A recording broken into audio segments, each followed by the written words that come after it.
Podcast. I'm Paul. And I'm Mark. 1 week.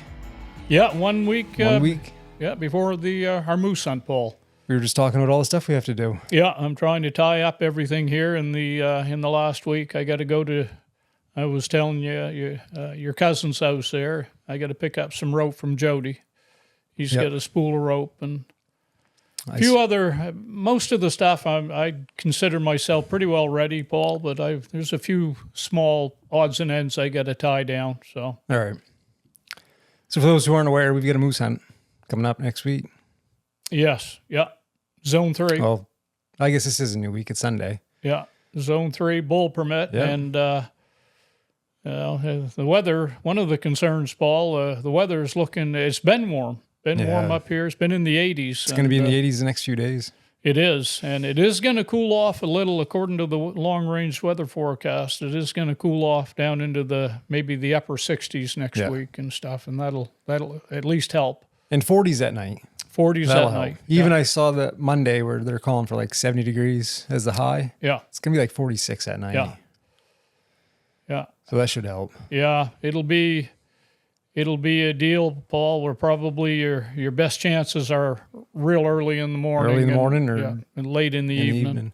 It's all right, I'll nap during the day. Yeah, we'll stay out, though. We'll stay out. You never know. So, yeah, we've been doing a lot of preseason stuff in general, because once moose season's here, and we're bird hunting and deer season. So I've been, actually, you had a request, didn't you? You wanted to ask people what they're using for light weather. Yes, warm weather hunting pants. Yeah, one of the and I had made a list, Paul, and I was checking everything off. And one of the things that we're not used to hunting when it's 70 degrees. No, so it's funny, we didn't talk about this before, but we both were looking at the same similar stuff. Yep. Yeah, it's funny because we didn't, and you had bought just exactly what I was looking for. I was at LL Bean yesterday, and I was looking for some upland bird pants, or they call them briar pants or whatever. They got the face on a pair of pants there because it was either jeans, Carhartts, or those. Yeah. And it's way too warm to wear wool. Yeah. We're not going to be wearing our woolies, that's for sure. So in cotton, like we were just talking, the dew is heavy in the morning. It is. Yeah, you go through the brush and you're going to get soaked. You go through the raspberries and the whips and stuff, and you're going to get soaked. So you are. Yeah, a pair of pants. If anybody knows any suggestions out there on a good pair of pants for a moose hunt, let me know. I'm running out of time to order them. Yeah, you are. Yeah, I'd have to have them. I ordered a pair. I've got a pair of Filson, like their oil tin cloth pants, but even those are too warm on a warm day. They're heavy as heck. And but I wear those bird hunting a lot. But I ordered a pair of briar pants from Kevin's Sporting Goods. So we'll see how those are. Yeah, we may do the wool coats in the morning, but they'll be coming off pretty quick at 70 degrees. Yeah. Paul, we'll be in. I don't want to say t-shirts, but just a flannel shirt and. Yeah. So yeah, good place to ask, because a lot of people. I know the previous videos. The last few videos we did some gear review stuff, and kind of wanted to do something for, people that are new trying to get into the sport that have no idea. And I think more valuable than the actual video itself is the comment section. Right. Because there's you get a lot of diversity. Guys that hunt different areas, different ways of hunting, which then brings different gear to the table. And so if you go down through the comment section, you can see there's a lot of good comments on what people use and why. And a lot of people shared what they're using for gear and why they use it. And what a valuable thing for someone to go through and read through, and you start, picking out commonalities. Like, okay, everyone's using this. There must be something to it. And so, I did that with the winch I just bought. Right. So, kind of looking at getting a winch. I've always wanted one. It's not something I'm going to use on probably a regular basis, because I don't four-wheel, but it'd be handy to have. Right. And on the upcoming moose hunt, it's like, well, I'll use it there for sure. Or not. It may be just an insurance policy. Well, hopefully, I was going to say, hopefully we need it just to put the moose on the trailer. On the trailer, or it'll work there. So, and I bought some new tires, but so I ended up going with the Badlands winch from Harbor Freight. And I usually don't do things like that. You know, I don't have a problem buying something quality and spending the money.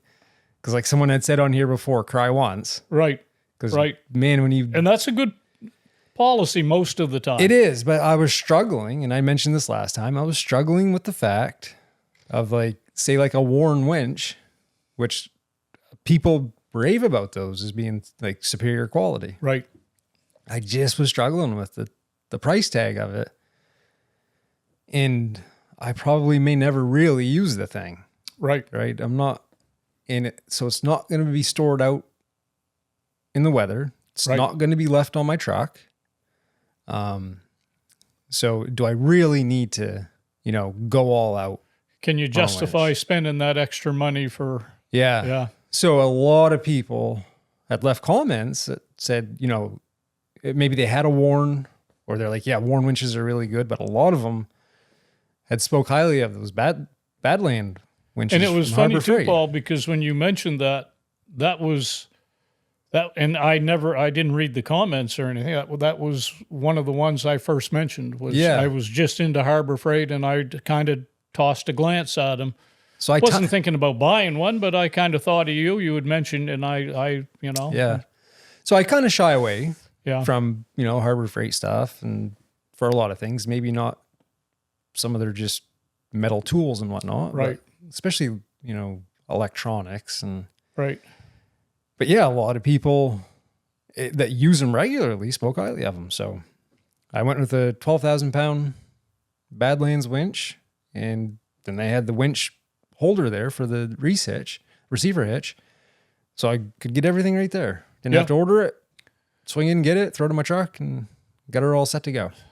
So as a guy that knows very little about winches, is 12,000 pounds, is that a pretty good size winch? That's a big winch. Yeah, I think that's typically what, Yeah, I don't know much about winches, Paul, so I've never owned one, and don't know if I've even been with anybody that ever used one on a vehicle, so. I mean, there's definitely smaller ones. There are four. I know they make them for 9,000 pounds. Four-wheelers. Yeah, then you get into the utility ones. But I'm not well-versed in winches at all. Yeah. I did want synthetic rope, but I ended up going with just a traditional cable. Yeah. The synthetic ropes they have now, obviously a lot more money, but if they snap, they just kind of like go poof. Cable can be super dangerous. Like if a cable snaps and you don't have something on that cable that can take a limb off. Yeah. Or something. Yeah. That can be dangerous. So yeah, I went with the Badland winch, and then just had new tires put on the truck. Yeah. So BF Goodrich KO3s. The moose hunts cost us a few dollars. It's hard on the wallet. Yeah. I did the same thing. I thought, well, I've always borrowed a trailer for other moose hunts, and I thought, well, I'm gonna buy a trailer. I've got stuff that I need to haul back and forth, and I kept telling them too. I was like, do it right. Yeah. I got a big tractor that needs to be hauled around. So when I went to buy a trailer, I get the dual wheel, the 7,000, and 16 foot. It's a big trailer, all aluminum. And, so then I find out that my truck, doesn't have the brake controller in it. Now I got to buy a brake controller for the electronic brakes on it. And it's funny, my freezer went and had to buy a freezer in the anticipation of, the hope of shooting a moose. Yeah. So we've got some money tied up. My old truck, I feel bad too. My old truck didn't come with a trailer brake controller. My Toyota does. Yeah. That's all integrated into the truck itself. But my old one, I'd bought one and I just left it in it when I traded it in because the new one I was buying had it all in there, and I had no use for it and didn't think anyone else I didn't have a use. I didn't have a trailer at that time. So, yeah. So I guess we'll move on we've been doing some shooting too. Yeah. kind of preseason stuff. Yeah. And you shot your 7600 308. I did for the first Yeah. time. Yeah. How'd it shoot? We mounted the scope the last time I was here, and Yeah. bore sighted it, and I went out and shot it in a gravel pit. And there's a story behind that too that you don't know, Paul. I blew my right eardrum out. How the heck did you do that? No, I brought the muffs there, the ear muffs, and I was using them. Then I'd go down and check the target. I'd shoot a shot or two, go down, check the target. Get back up there one time, forget to put them on. I wore them every time that I shot, and then that one time, and boy, when I did, it's, yeah. You can't hear to begin That with right either. ear, again, that's the third time I've, in my life, that I've, all from gunshots. Yeah. So The mounts on that, so that you obviously bought that 7600 used, and it had rings and right. stuff on it. Weird. The screws were on the bottom Yeah. of the rings. Made it really weird to... Yeah, it made it hard to access them because you really couldn't unless you had a long neck on your, and which we didn't. No, it was really because odd. you go in at an angle. It was, yeah. Which I did a little video there on mounting the scope on my 7600. I went with the Very X3 1.5 to 5 HD. So one of their newer ones, or a new one, obviously. And I got a scope mounting kit. And there's a few things that I didn't care for. Didn't care for the scope mounting kit at all. I don't know. I guess it was a lot of hassle, a lot of frig. Yeah. You know, and it didn't really fit the scope. Those 1.5 to 5s don't have a front bell on them. Right. So it wouldn't really Straight tube. Yeah, it really wouldn't go low enough for that scope. Yeah. And I don't know. I've always been able to find a nice level place around the house to do it. And that's always, and I think most people probably agree that's how they do it. I've mounted scopes and done the same thing without just getting it as, or where I'm comfortable holding the gun and leveling maybe on a door frame or something like that. At one point there when I was filming the video, I was just kind of like, man, this thing is like, this is annoying. There's too many. Yeah.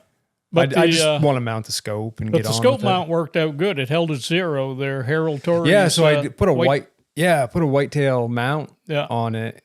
I like that mount a lot because I'm torn, right? Yeah. I want to use a peep sight on occasion, but I don't want to be like 100% committed to it, right? If you carry a rifle out in the woods and all you got is a peep sight, and I don't know, maybe you find yourself low light or something happens or whatever, you'd like to have a scope. Yeah. Well, you're stuck with a peep.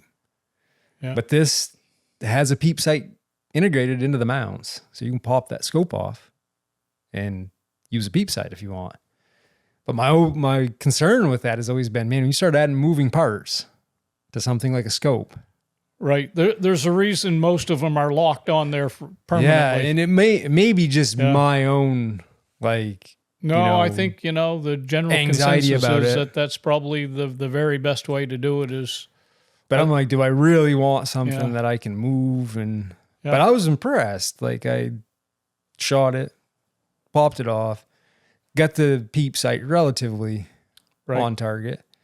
And, which I'd noticed, and it may have been my contacts that day. The front bead was a little bit hard to see, but I think it just was my contacts were dry and blurry. And put that scope back on. Man, it was like right in. I had 2 holes that were touching, and it was like right in between them. Yeah. So like, that Harold Torrey that developed that, he's developed a few things. He's an interesting guy, and he was a machinist for IBM, wasn't he? He actually built long-range muzzleloaders, I think. Oh, no I've kidding. listened to a couple podcasts, and I would encourage any listeners to go to Northwood's Whitetails. Okay. He's been on a couple podcasts. Very, very interesting guy. And seems intelligent. Very intelligent. And he developed I believe he developed a long-range muzzleloader. And I think the only reason he stopped production was liability. If it ever blew up on, that would. And I think right today he makes ammunition. He does bullets, I think. Yeah, he makes bullets now. Yeah. So very interesting podcast. I've heard a couple of. I think he's been on a few on Northwood's whitetails. And that was my logic for buying that mount was, you know, all right, you got someone that does this type of hunting and is successful at it. Yeah. So he kind of has an idea of what someone's looking for. Hunting. He's a hunter. There's a reason he developed it. You know, and it's like, yeah, it really kind of checks off all the boxes. Yeah. And he specifically, I think he would kind of developed it for that Leupold 1.5-5. Yeah. With the 7600s and 7400s. And I think also for the Browning BAR. Yeah. And probably some lever guns too. I think he has it for. But yeah, I was really happy with that. So years ago, Paul, and I don't know, and I've never heard or seen one since, but my father had a friend, so he had a semi-automatic Winchester 308, and he had a scope that would pop over to the side. Okay. And you could snap it on, and if you wanted to use the open sights, you swing it off. You didn't come off; it just swung over. It swiveled. It hinged. Yeah. Yeah, I don't know how that thing worked. Like I would always be questioning. Yeah. You know, that always would sit in the back of my head. But yeah, if you can envision it, like I say, it just popped it'd be over to the left, away from the receiver, off to the left. Now, as it stands right and then now, you could pull it back over, and you know. That's pretty cool. Yeah. As it stands right now, I think I would have no problem carrying that 7600 and being confident, and not. I'm going to carry it moose hunting anyway. Yeah. So and not worrying about it. Well, while we're at it, since we're on the topic of scopes, that Leupold Varix 3 1.5-5 has their new custom dial system on it. It came with it, and I did not care for that. Right. I could see where could be practical for some guys. But for the way we hunt and stuff, and for what you bought it for. Even the scope in itself, a 1.5-5 to be, you know, basically way I sight my gun in is anywhere out to 300 yards. I don't need to adjust my point of aim at all. And that whole custom dial system is designed so, you know, you can know your range, adjust the dial, and basically point right wherever you want to shoot. And which we talked about with your father-in-law Keith there, and he has a 20 power scope. So and he's shooting 500-600 yards, you know, out to 800 yards. So I mean, with a 1.5-5, I don't know. It just didn't, and it just was a hassle to sight the gun in because I had to take that turret off with 2 set screws, because all you can adjust it with that dial is basically bring the elevation up. Yeah. You can't go down. And we're set it and forget it people, aren't we, Paul? Exactly. Because I zero at 25 yards. Yeah. And with that 30-06, I'm like 2.6 to 2.8 inches. High at 100. At 100. Yeah. And then roughly 5.5 to 6 inches low at 300, depending on what I'm using for bullets. And I have no use for that custom dial system. But yeah, so I had to take that turret off and then adjust and there's no easy way to adjust that dial. Actually, I'd use a pair of needle nose pliers to adjust it. And then once I got it zeroed, return that turret back on. And so that's the zero of the gun for me. It's 25 yards, and I won't touch the dial, obviously, but because those Leupold scopes we've bought, well, I've got 2 of them, and you have 2 or 3 of them. I've got 3. You got 3. One on my muzzle loader. Yeah. So this is a feature they've added on that they really, for what we use it for, they didn't need to add that on. That's especially that, like I said, that particular scope. I don't know. That's not a scope you're going to be out trying to shoot stuff at 300-400 yards. Yeah. So I don't know. Maybe I'm missing something with it, but no, I don't know. Not for me. But it's a nice scope. They're nice and clear and compact and light and American made. Leupold makes some good stuff. Yeah. So yeah, but yeah, if I was going to do long range shooting, I mean, I'd have something like Keith or Right. a Trigicon or Right. something like that really reach out there. But so your gun shot good? It did. It shot real well, Yeah. Paul. Yeah. Hard on the ears, but it shot well. Yeah. So. Well, you have to break it in this. Yeah, I got to figure Next out week? something there. When I moose hunting, I something to cover my right ear or whatever. I gotta. Yeah. Yeah. You might You're as well. my ears, Paul. Well, You'll have to be my ears. I am anyway. Yeah. You, Yeah. you could wear earplugs. It wouldn't change a thing. No.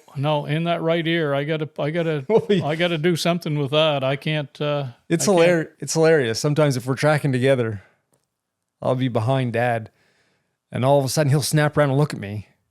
Yeah. And, what'd you say? I'm like, I didn't say a thing. I never said a word. We were at your sister's down in Massachusetts over the weekend here, and we were sitting out one evening and had a little fire. They have a little propane fireplace, and Brittany said, "Can you hear the deer walking right there in the woods?" She's got deer all over, all over her backyard there. And I said, "No, I can't hear a thing." Sure enough, she said, and she kept saying it. Well, I can hear it as plain as day. There's a deer walking right there. Sure enough, it stepped right out into the lawn. Yeah. We could see it. You could see the white belly and stuff. And my eyes are good. As soon as it stepped out, I could see the deer, but I could not hear that. And she could hear it plain as day. Yeah. She kept saying, I can hear that deer. There's a deer right there walking. And yeah. And then other times we'll be tracking together, and I'm going, Dad. Yeah. And you're just Well, it's even going to be worse still now. going. Since just put some earplugs in, you'll be good. Yeah. So we were tracking together one time, and I told you, I'm like, I can hear deer over there walking. I remember it very well. You didn't believe me though at first. I didn't. And we walk out, and you're like, "Well, son of a gun, he's there's right his there. tracks right there. Yeah. He's right there." I'm like, "I can hear him Yeah. right there." That's one thing. I have really good hearing. I don't have the best eyesight, but I've got. Well, take care of it. Don't I be shooting try a to. gun without ear protection. No, that's not good. That's the third time I did it. I did it when I was a young man. That's a story unto itself. There, when I was in college, and then I did it. Probably 15 years ago. I blew it out shooting an artist pistol without ear protection. Was it a 357 you were shooting? 380. 380. Okay. Yeah. I was like, 357s are loud. Yeah, just a 380. And this was the third time. And like I say, wore that ear protection every time I shot, and I'd take it off to go down and check the target. And I just come back one time and forgot to put them on and fired the gun, and that was it. Yeah. So, Well, wear earplugs. yeah, All right. yeah, I would encourage everybody out there to wear ear protection when they're. Seems like a no-brainer. Yeah.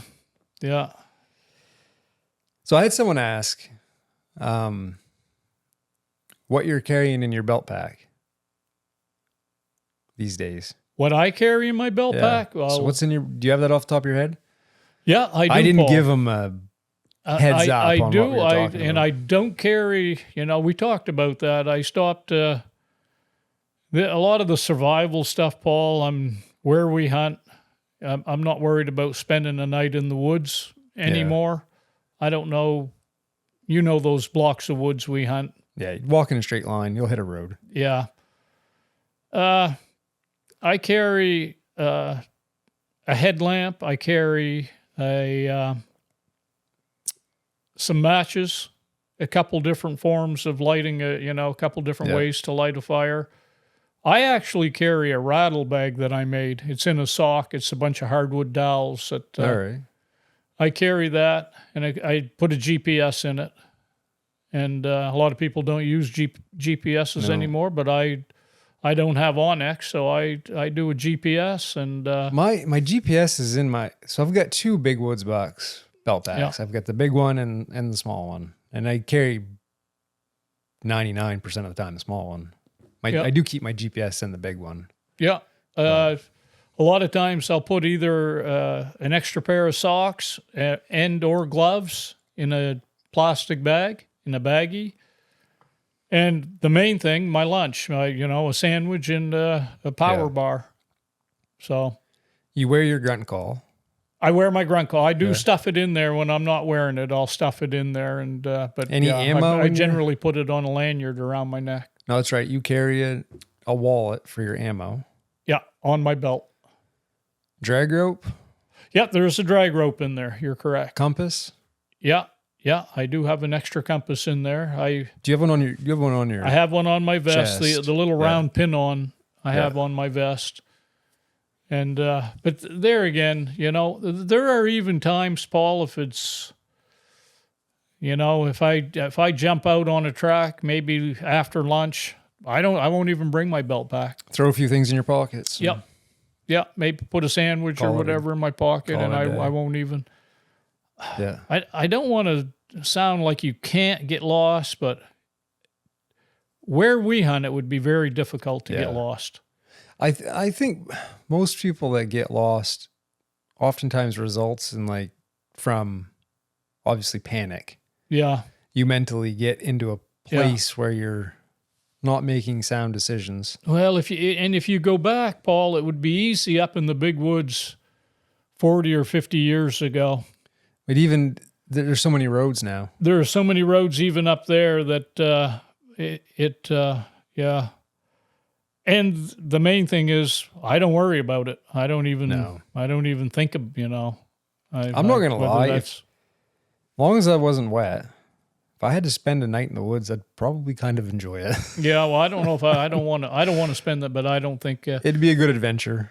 One of the things that you could run into, and you can hit road systems, and you can come out on a road and they don't connect, and it can kind of mess you up. And you could walk a long way on a decent road.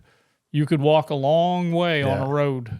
I've done that before, where I'm like, I think I'm on a road that I know, and I'm like, my truck's out this way or whatever, and then you look at your compass or whatever, you're like, I don't want to be walking in that direction. What's going on here? Yeah. And then he turns up, you're like, okay, I'm over on another road system here. Yeah, that can happen, and where they don't connect. Yeah. And it may be not a very long distance through the woods to get to it, but if you wanted to walk the road, if you wanted to walk a road back to your vehicle, it could be a long time doing it. So, that's the only.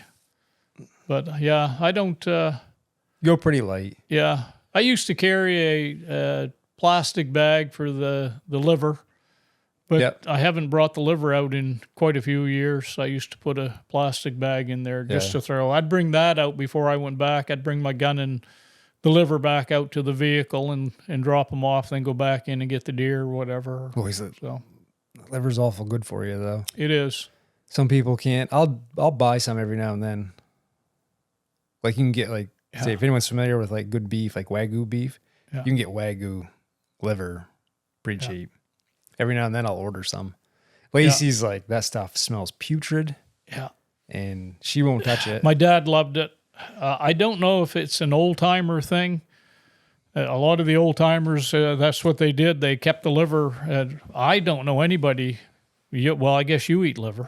Just on a I know you eat it because it's good for you. I can get past it does have a little weird barnyardish smell to it. Yeah. And the texture can be a little funky. Yeah. That's what I think a lot of people can't get over. I got a buddy that's a real big health nut, and he wants to eat, he wants to like liver. Yeah. And he goes, I can see why they cook onions with it now. He's like, you need some sort of crunch. Yeah. Yeah. I've tried it in my older age, thinking maybe now I'd like it, and I hadn't changed. I still didn't like it. So I shot a deer a few years back, and when I was working, and I couldn't give it away. I couldn't give the liver away.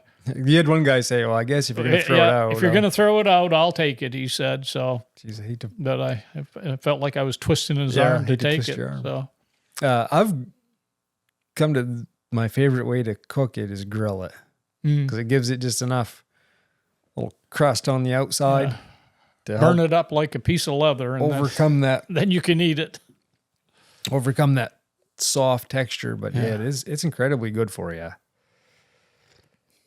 It is. That's what I hear. It is nutrient dense. That's what I hear. But definitely not my favorite. No. And maybe this year I can't remember the last time I had heart. Yeah, we've never kept the heart, but I think I would. I think I would keep the heart. Yeah. Yeah. Slice it up thin and fry it. Hey, Yeah. that's very good. Yeah. Well, there. So are we going to have a podcast next weekend? That's your call. Let's see if we can. We definitely will the following weekend. Yeah. I'm sure we'll have some stories the following weekend. It's maybe we could do it at the lake next weekend, Paul. Could. I wouldn't be able to get it up. There's no internet. Well, yeah, you don't have to. It would be delayed. But yeah, we could do one at the camp. Yeah, we could do it at the camp the night before, maybe Sunday night. Right. Yeah, Sunday kicking night. Kicking off our hunting season. Yeah. So yeah, I'm looking forward to it. It's gonna be a lot of fun. Yeah, always looking forward to going hunting. And like I say, this is they always call it a once in a lifetime hunt. And I was 32 years getting the first permit, 2012, and I put in since 1980. And this one, 12 years. So I may not get drawn again. Yeah. This may be the. Yeah. I hope to go again, maybe with you or we'll have fun with it anyway. The grandkids or whoever. But as far as myself getting drawn, I may not get drawn again. Yeah. It's a distinct possibility. Oh, yeah. So. And this part, and I think most people can relate, preparing for hunting season is probably, at least to me, and I think most people would agree, the funnest part of the whole thing. Yeah. Because you get a lot of anticipation. Yeah. And and not just preparing for that, Paul, but doing your chores. Like I was doing my firewood today and rotating Nardis tires and stuff. And you're thinking, I got to get all this stuff done because I'm not going to do it. I'm going to be absent next week and maybe for quite a few weeks after because we bird hunt a lot in October and then, of course, deer season in November. So, even doing your chores, you have a little more energy and Yeah. So my kids say the same thing. Like when we're going on a camping trip or whatever, I'll ask them, like, what's your favorite part? What was your favorite part of the camping trip or going up bird hunting to the camper or whatever? Yeah. And all of them will say the drive up, the getting ready and getting everything packed, anticipation and heading out. Yeah. And I'm like, that kind of it peaks there. Yeah. And just kind of slowly until it's over. Yeah. But we'll hunt hard. I don't want to put a lot of pressure on us or whatever, but we'll take what comes and, we'll hunt hard and not worry about, No, the outcome's secondary. Yeah. Yeah. You can put too much pressure on yourself to think you got to shoot something or shoot something big. And I'm going to try to enjoy it, being out and stuff. But in that, I fully intend on working hard, so. Yeah. And since seeing that I bought a winch, you'll probably drop it right in the road. Well, that'll be good too. Just back up. We won't complain about that. No. So. No. Well, there. Anything else to add? No. So that's. Sounds like our next one will be from camp. Yeah, that'll be fun. That's how we'll. It's always good to be at camp anyway. It is. So that's how we'll kick off our hunting season. So. Anything else to add? No, you're just looking for a tip on some hunting pants. Yeah.